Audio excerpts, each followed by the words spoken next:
사장들의 사장이라고 불리는 김승호 회장이라는 분이 계십니다. 젊어서 미국으로 건너가 자수성가하신 분입니다. 자그마한 가게로부터 시작해서 큰 기업을 일구셨죠. 그분의 재산은 수천억 대입니다. 이미 많은 것을 이루신 분이죠. 그분이 강의 중에 이런 말을 하십니다. 내가 사장학 개론도 강의하고 사람들에게 개런티를 받지 않고 강의하고 사람들을 세우는 일을 하는데 사람들이 나를 되게 이타적인 사람이라고 말해. 근데 사실은 내 내면에 내 욕심이 숨어 있어. 어떤 욕심이냐면 내가 하는 행동이 언젠가는 나에게 혹은 내 주변의 사람들에게 아니면 우리 아이들에게 어떤 방식으로든 돌아온다라고 믿기 때문이다. 살아보면 알지만 친절을 베푸는 사람이 결국은 더 이득을 보게 되는 경우가 많고 순간순간 이기적으로 행동해서 자기 이익을 챙기는 사람은 결국 좋은 결과를 맞이하는 걸 못 봤어. 그러니까 도덕심 때문이 아니더라도 너의 이익을 위해서라도 이타적인 행동이 훨씬 효율적이라는 것을 말해주고 싶어. 그 강의 중에 이제 그 청중들을 향해서 그렇게 이야기를 합니다. 그분은 신앙적인 사고를 하시는 분이에요. 이분의 믿음은 사실 성경이 말하고 있는 것입니다. 이것은 사실 하나님의 약속이죠. 비록 자신의 욕심이 숨어있는 행동이긴 하나 이분의 믿음은 사실입니다. 이분을 따르고 그를 통해 성장하는 많은 젊은 사업가들이 있습니다. 그리고 많은 이들에게 좋은 영향을 지금도 미치고 계시죠. 여러분, 이타적인 인생이 가장 현명하고 잘 사는 인생입니다. 그것이 신앙의 원리이기도 합니다. 챔버스 목사님은 우리의 인생이 강과 같다고 비유합니다. 인생은 거대한 강에 비유합니다. 거대한 강은 어떤 장애물에도 불구하고 토도하게 흘러갑니다. 강은 근원이 어디인지도 모르고 어디로 가는지 알지 못합니다. 그러나 중요한 것은 우리가 하나님의 충만한 축복을 받으면 우리를 통해 그 축복이 땅끝까지 이른다는 사실입니다. 하나님은 우리를 축복의 통로로 사용하신다는 겁니다. 그걸 위해 우리를 부르셨습니다. 근데 진짜 그리스도인들은요, 자기가 얼마나 큰 축복의 통로인지 자기 스스로는 잘 알지를 못합니다. 그게 진짜예요. 왜냐하면 하나님은 축복의 통로가 되는 것이 내가 하나님 앞에서 겸손과 순종의 삶을 살 때에 자연스럽게 우리가 축복의 통로로 쓰여지는 것이기 때문입니다. 사실 믿음의 사람들은 자신을 통해 하나님이 하신 일들이 있을 때에 결코 내가 노력해서 되었다라고 말하지 않습니다. 내가 하나님 앞에서 순종과 겸손으로 하나님 앞에서 자신의 자리를 지키려고 했을 때에 하나님께서 이런 결과를 만드셨다라고 고백하죠. 이 고백이 사실입니다. 하나님이 우리를 통해 일하시는 것입니다. 오솔더 챔버스 목사님의 기독교의 진리라는 책에 나오는 글입니다. 제가 읽어보겠습니다. 여호와께서 그가 기뻐하시는 모든 일을 천지와 바다와 모든 깊은 데서 다 행하셨도다. 세상의 그 어떤 일도 하나님을 깜짝 놀라게 하거나 그분의 뜻을 막을 수 없습니다. 하나님은 불가능한 일을 행하십니다. 그분께는 어려운 일이 하나도 없으십니다. 또한 그분의 사랑이 이기지 못할 어떠한 적도 실패도 없습니다. 예수님은 우리가 성령으로 충만하면 우리 삶이 초라하게 보일지라도 우리를 통해 땅 끝까지 축복의 강물이 흘러갈 것이라고 말씀하십니다. 당신은 이 말씀을 믿습니까? 하나님께서 보내신 일을 믿는 것이 하나님의 일이라고 성경은 우리에게 말씀합니다. 자, 여러분, 강물이요 흘러가다 보면 여러 장애물을 만나게 됩니다. 그래서 강을 보면 굽이굽이 흐르는 강이 있죠. 왜 그렇게 됐습니까? 장애물을 만났기 때문입니다. 그래서 직진으로 바로 가지 못하고 굽이굽이 흐르는 거예요. 우리 인생도 살다 보면 장애물을 만납니다. 인생이 막히는 것 같습니다.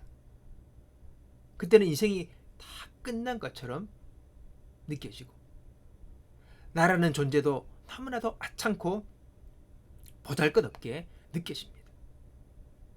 그러나 하나님은 이 모든 과정을 통해 우리 인생에 강을 만드시고 계시는 겁니다. 수많은 장애물로 인해 굽이굽이 흐르는 강은 더 멋진 경관을 만듭니다. 그래서 멋진 관광지가 되기도 합니다. 여러분, 흐르는 강물은요, 결국은 다 바다로 흘러가게 되어 있습니다. 종착지에 다다르는 것입니다. 이 흐르는 강물이 바다로 흘러가지 못하지 않습니다. 굽이굽이 골짜기 흘러 결국은 강은 바다를 향해 가게 되어 있는 것이죠. 자, 그렇다면 우리가 끝까지 흐르는 강물이 되기 위한 어떤 비결이 있을까요? 흐르다가 멈춰버린 강이 되면 안 될 거 아닙니까? 끝까지 흘러야 합니다. 그 비결, 끝까지 흐르는 비결, 그것은 장애물을 만날 때마다 장애물에 집중하지 않는 것입니다. 우리는 나를 막고 있는 장애물이 아닌 생수의 근원 되시는 우리 주님을 바라봐야 합니다. 우리 주님께서 강의 원천이 되시고 그 물으로부터 흘러 그 강물이 끝까지 흐르는 것이지요. 그러므로 이 근원 되신 우리 주님을 바라보는 것, 그것 붙들고 나아가는 것이 여러분 제일 중요한 것입니다. 믿음의 주여 또 온전케 하시는 예수를 바라보자. 예? 시련을 겪고 어려움을 겪는 그들에게 히브리서 기자는 조언하고 있습니다.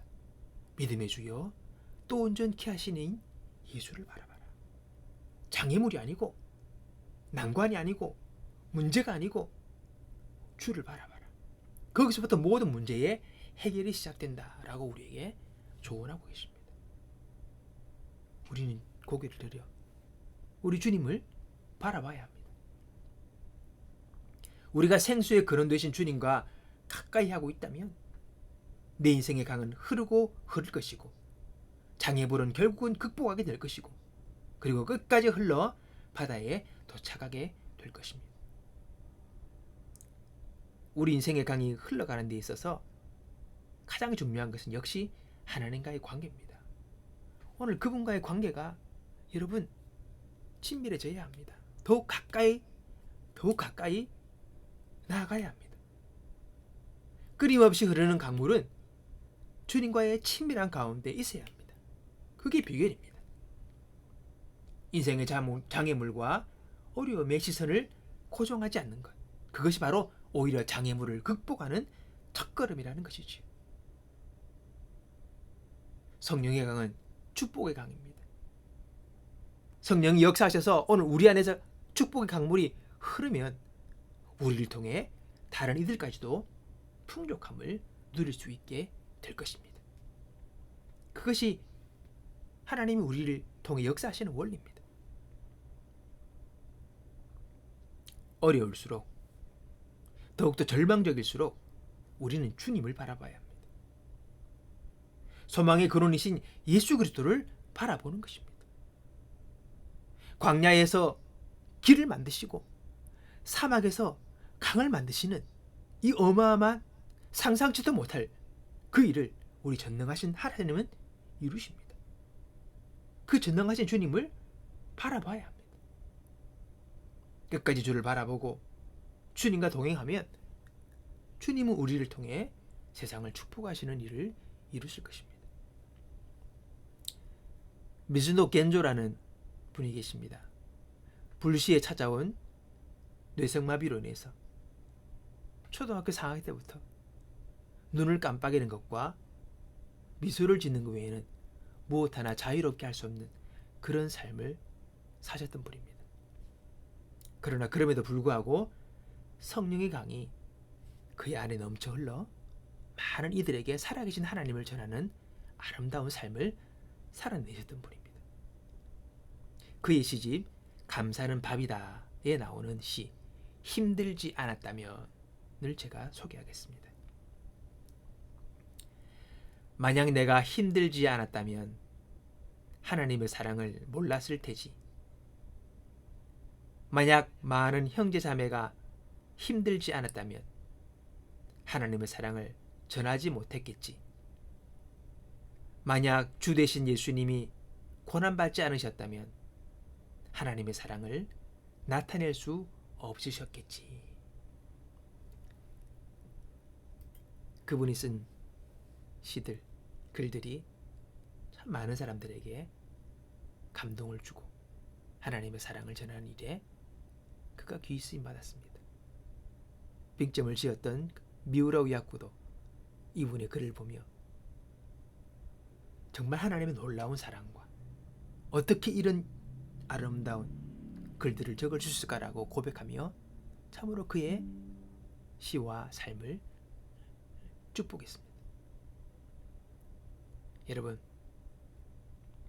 하나님이 우리에게 주신 가장 큰 축복은 나를 복의 근원이 되게 하신다는 겁니다. 강줄기가 흘러 넓어질수록 흐르면서 얼마나 많은 사람들의 영혼을 비옥하게 하는 영적인 유익을 끼치겠습니까?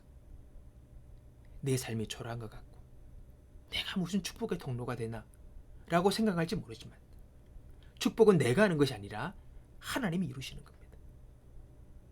내가 주님과 발맞춰 동행하면 하나님이 결과를 만들어내시는 것이지. 그분의 역사고 그분의 은혜이고 그분의 계획인 것이지. 뇌성마비 시인 송명희 씨가 지은 나라는 시, 찬양으로도 만들어졌죠. 가사 제가 읽어보겠습니다. 나 가진 재물 없으나 나 남이 가진 지식 없으나 나 남에게 있는 건강 있지 않으나 나 남이 없는 것 있으니 나 남이 못 본 것을 보았고 나 남이 듣지 못한 음성 들었고 나 남이 받지 못하는 사랑을 받았고 나 남이 모르는 것 깨달았네. 공평하신 하나님이 나 남이 가진 건 나 없지만 공평하신 하나님이 나 남이 없는 것 갖게 하셨네. 예전에 그 홍정길 목사님이 설교하시면서 이 글을 소개하시면서 그렇게 얘기했답니다. 송명희 씨가 공평하다면 공평한 거야. 예. 그분의 위치에서 하나님이 공평하신 분이라고 고백했다면 하나님은 공평한 분이에요. 남이 없는 것 내가 갖게 하시고 남이 못 본 것 내 보게 하셨고 남이 모르는 것 난 깨닫게 되었다라고 그런 노래하고 있습니다. 여러분, 우리는 내게 주신 것은 보지 못하고 항상 내가 없는 것만을 생각하며 살아갑니다. 그리고 그것이 없음을 인하여서 늘 원망하고 불평하며 살아갑니다. 오늘 내게 주어진 내가 가지고 있는 좋은 것을 보고 그것을 키워 더 아름답게 만들 생각을 하지 못하고 늘 우리는 부족한 것, 없는 것, 내가 가질 수 없는 것만 바라보면서 불평하며 살아가는 것이 사람들의 또 한 가지의 속성이기도 합니다. 그러나 잘 보면 여러분, 하나님이 내게 이미 주신 것이 많이 있습니다. 그걸 발견하고 그것을 우리가 개발하고 그것을 우리가 가지고 남기는 인생을 살아야 하는 것입니다. 기본이 거기 있는 것이지. 좀 전에 소개했던 미즈노 겐조의 그 산다라는 시가 있습니다. 하나 더 제가 소개하겠습니다. 산다. 하나님의 크신 손 안에서 달팽이는 달팽이답게 가고 닭의 장풀꽃은 닭의 장풀꽃답게 피고 청개구리는 청개구리답게 울고 하나님의 크신 손 안에서 나는 나답게 산다. 내게 주신 부르심이 있고 내게 주신 은사가 있고 내게 주신 좋은 것들이 있습니다. 이걸 보고 이것을 가지고 우리는 남기는 인생을 살아야 합니다. 우리의 시각, 우리의 초점, 우리의 관점을 우리는 새롭게 할 필요가 있습니다. 제가 서두에 김성우 회장님이 이타적인 인생을 사는 것이 현명한 삶이라고 말했습니다. 이타적인 것 같으나 결국은 그것이 자신을 위한 길이라는 것이죠. 이것이 그분의 믿음이기도 하지만은 성경이 말하고 있는 신앙의 원리이기도 합니다. 주라 도로 받을 것이요 뿌려라 다시 거두게 될 것이다. 죽으라 그러면 산다. 신앙의 원리입니다. 내가 나만을 생각한다고 내가 잘 살지 않습니다. 그렇지 않습니다. 자, 여러분, 그렇다면 주위의 여러분 어려운 이들을 위해서 우리 기도해 주십시다. 돈 드는 거 아니잖아요. 남을 위해 기도하면 결국은 누군가가 나를 위해 기도해 줄 것이고 또 그 기도가 자신에게도 돌아온다고 성경은 말씀하고 있습니다. 그리고 우리가 한번 선교 헌금을 해봅시다. 큰돈 하라는 게 아닙니다. 1,000원도 좋고 5,000원도 좋습니다. 금액이 무슨 상관이 있습니까? 우리의 마음을 들여드리면 하나님은 가부의 둘의 돈을 크게 기뻐하셨던 것처럼 기뻐하시는 겁니다. 그 자그마한 헌금이 인도의 교회를 세우고 열악한 환경 속에서 목숨 걸고 신앙생활하는 이들의 신앙의 삶과 그리고 어려운 교회들을 돕는 일들에 그 금액이 쓰이는 거죠. 우리가 일조하게 되는 겁니다. 참여하는 겁니다. 그리고 그렇게 헌금하며 기도하는 겁니다. 주님, 제가 지금은 몇천 원, 만원 들으십니다. 그러나 이후에는 제가 수백만 원, 수천만 원 거뜬히 들을 수 있는 믿음의 사람 되게 해주시고 당신의 복을 받은 사람이 되게 해주십시오. 그렇게 기도하며 시작하는 겁니다. 묵상말도 읽어보고 은혜 받은 내용 콜단톡방에도 올려보고 하나님이 기뻐하실 일에 나의 발을 담궈보는 겁니다. 신앙에는 경험이 필요합니다. 체험이 필요합니다. 그건 뭔가 신비한 환상을 보고 마음의 어떤 기쁨과 흥분을 느끼는 그런 차원이 아니라 내가 말씀에 순종했을 때에 내 삶 속에서 하나님이 응답하시고 역사하신 삶의 경험, 이 삶의 체험이 필요한 겁니다. 현실 속에서 하나님을 만나는 경험이 필요한 겁니다. 이것들이 하나하나 모여 우리의 믿음이 자라는 겁니다. 믿음이 더 구수해지는 겁니다. 그러면 더 우리는 믿음의 사람으로 살아갈 수 있는 힘들을 얻게 되는 것이지. 어려울 때, 문제가 생겼을 때에 그 어려움과 문제에 휘말려서 갈팡질팡하고 방향을 잡지 못하는 것이 아니라 주님께 방향을 잡고 다시 그 문제를 돌파하는 힘들이 그런 경험이 쌓이면서 더욱더 크게 자라나게 되는 것입니다. 그러기에 아무것도 하지 않으면 아무런 변화도 일어나지 않습니다. 하나님의 그 말씀 앞에 우리는 응답하는 액션을 취해야 합니다. 그것이 곧 믿음의 역사로 우리에게 나타나게 되는 것이지요. 하나님과 동행하는 삶이 어떤 삶입니까? 늘 교회 가서 앉아 있는 게 아닙니다. 근데 하나님의 마음과 그분의 뜻에 맞춰 내 마음과 내 삶을 자꾸 맞춰가는 조율의 과정입니다. 누가 한 번에 완벽한 삶을 살아가는 사람이 있습니까? 없습니다. 이 조율은 우리의 평생의 삶 속에서 계속적으로 이루어지는 겁니다. 조율되는 만큼 우리는 더 주님과 가까이 하게 되는 것이고 더 주님과 친밀하게 되는 것이고 주님과 발맞춰 동행하는 그런 발걸음이 정확하게 맞아 들어가게 되는 것이지. 이 과정을 통해 우리는 성장해 나가는 것입니다. 말씀을 맺습니다. 하나님이 나를 축복의 통로로, 복의 근원으로 삼으시는 것, 이건 최고의 영광입니다. 이것을 위해 나를 부르셨습니다. 그렇게 나를 쓰시기 원하십니다. 나만 바라보며 내 속만 바라보며 내 것만 붙들고 나가 있을 때에 우리는 하나님의 큰 뜻을 보지 못합니다. 이타적인 것이 가장 현명한 삶이라고 세상 사람들이 이야기합니다. 그게 원리랍니다. 하나님도 우리에게 말씀하십니다. 하나님께서 우리를 통해 하실 그 일들을 꿈꾸고 또 그 하시는 일들을 바라보며 감사와 찬양을 올리는 우리의 삶이 될 수 있기를 바랍니다. 오늘 우리의 마음을 다해 다시금 주님께로 향하고 주님의 역사하심과 그 말씀 앞에 우리가 응답하는 훈련을 통해 우리의 믿음이, 우리의 신앙이, 우리의 마음이, 우리의 삶이 더욱더 주님께 가까이 나아가는 귀한 출발의 역사가 있기를, 그리고 그 과정이 있기를 주님의 이름으로 축복합니다.